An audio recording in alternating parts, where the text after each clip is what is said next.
கிறிஸ்தேசுவின் நாமத்தினால் இந்த காலை நேரத்தை உங்களை வாழ்த்துகிறேன். இந்த பரிசுத்தமான இந்த நாளில கூட ஆண்டவர் சொல்லுகிற வார்த்தை எசையா 46:4 நான் இனிமேல் உங்களை சுமப்பேன் என்று ஆண்டவர் சொல்லுகிறார். இனிமேலும் நான் உங்களை சுமப்பேன். I will carry you.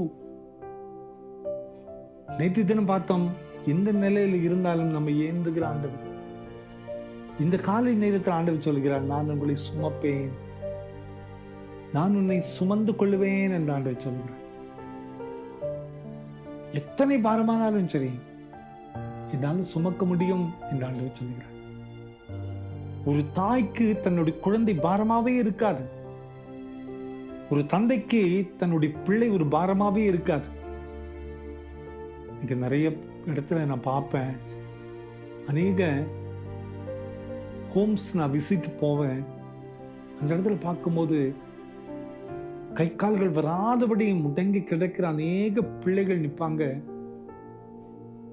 அவங்களை அசைக்க கூட நம்மால முடியாது. ஆனால் அன்புள்ளம் கொண்ட தாய் அந்த இடத்துல வருவாங்க, அந்த பிள்ளையை அப்படியே தூக்கி தோளின் மீது சுமந்து கொள்வாங்க.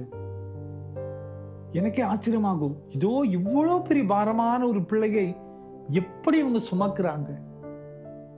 அப்பொழுது அந்த தாய் சொன்ன வார்த்தை, என்னுடைய பிள்ளை எனக்கு பாரம் இல்லை, என்னுடைய பிள்ளை எனக்கு பாரமே இல்லை. நமக்கு பாரம் தூக்க முடியல, ஆனா அந்த தாய்க்கு தன்னுடைய பிள்ளை பாரமே இல்லை.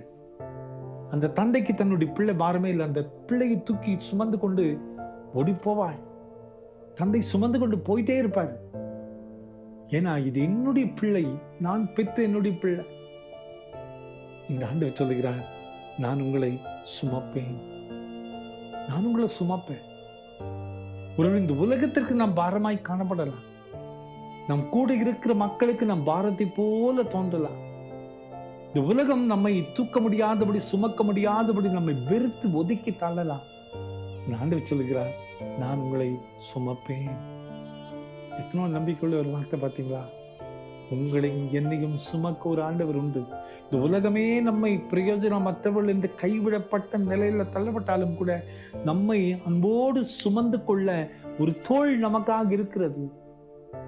அந்த தோள் தான் ஆண்டவராக இயேசு கிறிஸ்துவினுடைய தோள். அந்த ஆண்டவர் தான் சொல்கிறார், நான் உங்களை சுமப்பேன். அன்பான குடும்பத்தில் மக்களே, இன்னைக்கு தனிமையில கலங்கி பலனற்று பாரமாய் இருக்கிறேன் என்று சொல்லி கலங்கி நிற்கிறீங்கள. நிறைய பேர் இன்னைக்கு நான் பாரமாய் இருக்கிறேன், நான் மரித்து போனாலும் கூட நல்லா இருக்கும்னு சொல்லி யோசிக்கிறீங்கல்ல. ஆண்டவர் சொல்லுகிறார், நான் உங்களை சுமப்பேன், நான் உங்களை சுமப்பேன், நான் சுமந்து கொள்வேன். நீங்க எனக்கு பாரமே இல்லை.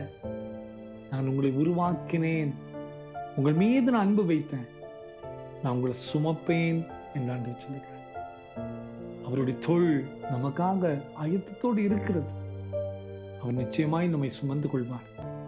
அந்த நம்பிக்கையோடு ஆண்டவர் சொல்லுகிற வார்த்தை, கவலைப்படாதிருங்கள், உங்களை சுமக்க நான் ஆயத்தத்தோடு இருக்கிறேன். ஜெபிப்போமா? அன்பின் ஆண்டவரே, இந்த காலை நேரத்தில் நீர் எங்களுக்கு தந்த வார்த்தைகளுக்காக நன்றி அப்பா. நீர் எங்களை சுமந்து கொள்வதற்காக நன்றி அப்பா. ஒருபோதும் நாங்கள் உங்களுக்கு பாரமே இல்லப்பா. நீர் பாரமாக எங்களை நினைக்கிற ஆண்டவரே இல்லப்பா. இந்த காலை நேரத்தில் இந்த செய்தி கேட்டுக்கொண்டிருக்கிற எங்கள் ஒவ்வொருவரையும் நீர் சுமந்து கொள்வதற்காக நன்றி அப்பா. தொழில் மீது சுமந்து எங்களை நடத்தி கொண்டு வருவதற்காக நன்றி அப்பா. இந்த செய்தி கேட்டுக்கொண்டிருக்கிற ஒவ்வொருவருடைய வாழ்க்கையிலையும் ஒரு ஆறுதலான இடம் உண்டு என்ற நம்பிக்கை தார். இந்த தொழில் எங்களுக்கு இந்த ஆயத்தத்தோடு இருக்கிறது என்ற அனுபவத்தை தார். எங்கள் கண்ணீர் கவலை எல்லாம் மாற்றும். பிறந்த நாளையும் திருமண நாளையும் நினைவு கொள்கிற ஒவ்வொரு பிள்ளைகளையும் நீர் சுமந்து கொள்ளுங்கப்பா, விடுதலை தார். இயேசுவின் மூலம் ஜெபங்கள் எங்கள் நல்ல பிதாவே. ஆமென், ஆமென்.